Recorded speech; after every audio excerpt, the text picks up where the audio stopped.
ndi zikupezeka kuna kuti pakubwera wina wake akumapanga convince like kukutsimikizira kuti yayi akulu zinthu zikuyenda bwino kwambiri, zinthu zikuyenda bwino kwambiri. Iwe nde akumayankhula motsimikiza ndithu mpaka nawe kumazifunsa kuti am I crazy or they are crazy?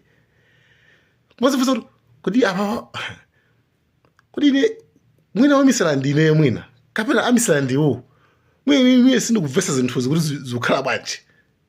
Like, you understand? Muli mboma mwaonetsa Feteleza uja, mwaonetsa masukulu aja, odachilondola ndi anthu anu mkatani inu chaka chino.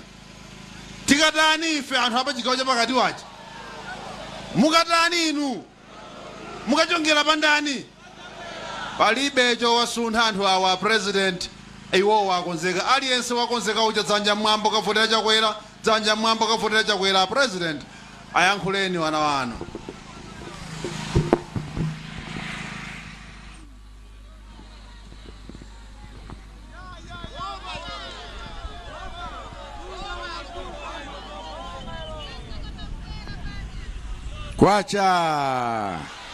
Kwacha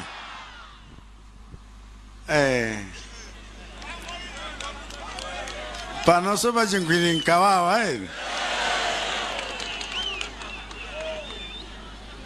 Asinyo Chief Chakaza mafumu onse kuno ndikuthokozeni mwapadera inu akulikulu la chipani kuphatikiza candidate wathu kuno ndi legal advisor amene amatsogolera pa nkhani za malamulo ulangiza chipani kadzipatike wadi alipo alukayika za mwanayo nanga makansalawo asuti wadi Filipisi yakwana ndiye kuti kuno ndikuthokozeninso inu regional chairman komanso amene mukuyang'anira constituency ya Nyunyu ya Kasangati wadi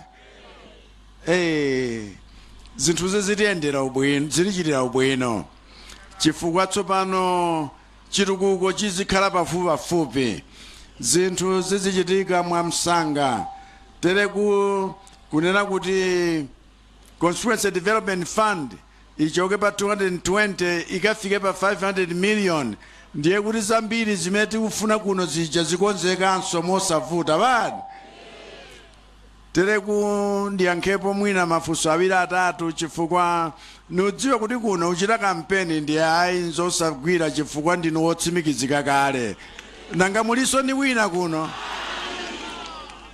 president alipo wina kuno angakhale woyenda bilobilo kuno sangayerekeze ayi chifukwa aludziwa kuti alibe poponda koma tandimverani inu alimi nonse mundimvere chigawo chonse chapakati inu amene mumakonda ulimi nanena pena kuti uyu audandaula za fodya kuti sanapite konzani mwamsanga pititsani palibe bero limene siligulidwa zimenezo ndakutsimikizirani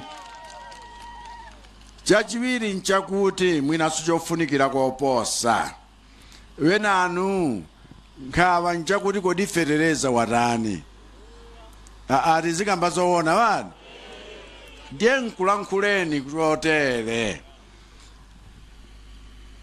kwathu kuno zambiri tikumachitira dala ngakhale kumakweza mitengo ya zinthu mwadaladala tere kupakatipa tadziwa izi zachitika tadziwa izi zuchitika koma chifukwa choti tatulukira mapulani wawena amene ntchito yawo njakungoti akakweza zinthu anthu azinyoza Chakwera anthu adzakane Chakwera pa voti ati kuti anthu azifika pozunzika mpaka nakumanena kuti Chakwera angochoka mboma kodi kuno igwira imeneyo ambiri wazindikiranso kuti ni mapulani achabechabe Feteleza wongoti mawa wadzuka mtenguli pakuti tsiku linalo wadzuka mtenguli pakuti mkuja wadzuka mtenguli pakuti mpaka na zinthu zakuti anthu kumidzi azingoti sizigwira ndikutsimikizireni Feteleza titsitsa mtengo wina ali pa njira tera alubwera pano nena pano.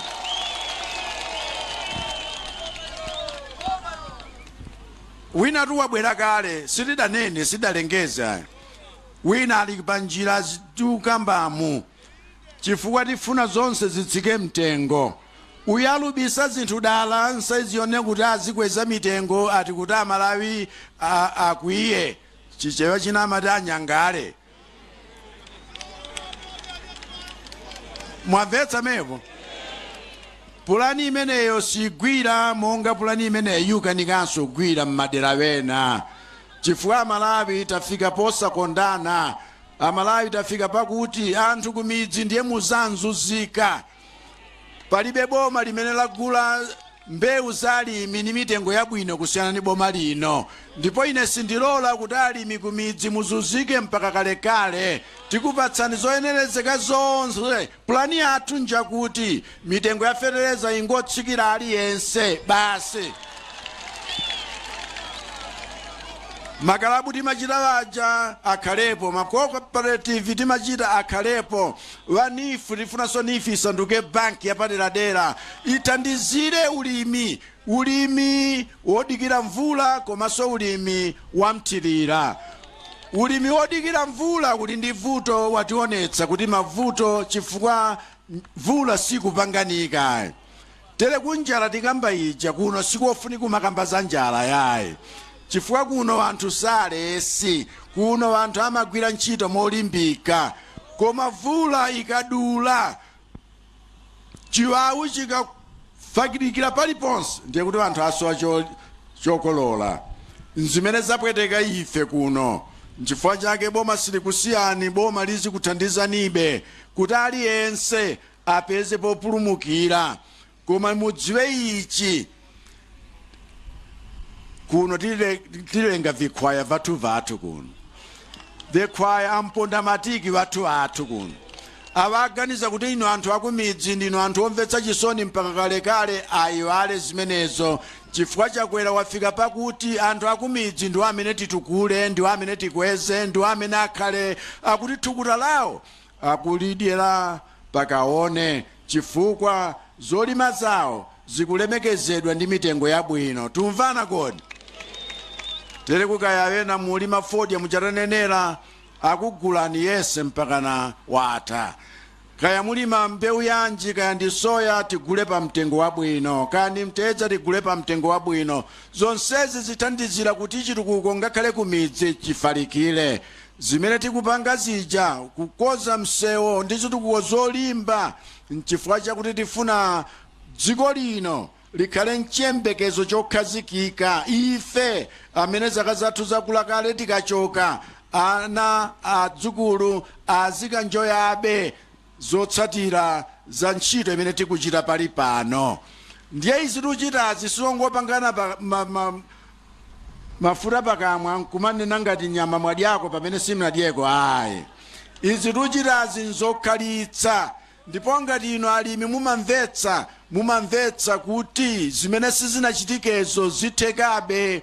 Chifukwa inu mkapyala mbewu sikuti mmakafukula chimanga mmamwake kuti kodi chambumera. Mumadziwa kuti zimatenga nthawi yakuti. Nchifukwa chake lero kaya adali 98 lero akhala 100 wovota aliyense kuvotera Chakwera. Tipitirize chitukukochi chipite patsogolo. Tamvana kodi? Tugwirizana meko. Koma nkhani ya mfumu inu osamazungulira yayi konzani zimenezi mwamsanga kuti anthu asamadandaule na mfumu omwe pakhomo yayi. Amatero ngani? Kuno timalemekeza makolo, kuno timalemekeza mafumu, ndiwo amene akutisungira midzi. Onsewa ngofunika athandizike moyenerera. Ambuye akudalitseni nonse. Zikomo kwambiri. Zikomo.